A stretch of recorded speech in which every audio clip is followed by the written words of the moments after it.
сомневате во точноста на фактите, можете да ги проверите со оние кои што ги имаат изведено, а тоа се надлежни контролори и инспектори од Државниот санитарен здравствен инспекторат. Многу тежок збор да се каже дека тие луѓе кои што долго време се вршат својата работа, кои што се обучени за тоа, кои што составиле записник, се подпишале на тој записник и стојат позади тоа, лажат и прикажуваат неточни податоци само за да некому наштети. Не би идејата никому да наштети.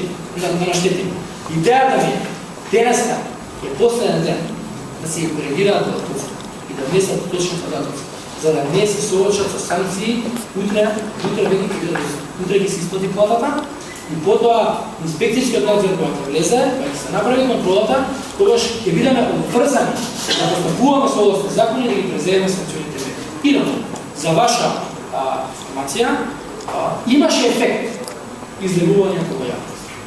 8 здравствени установи цели направиле целосна корекција на податоците во овој период.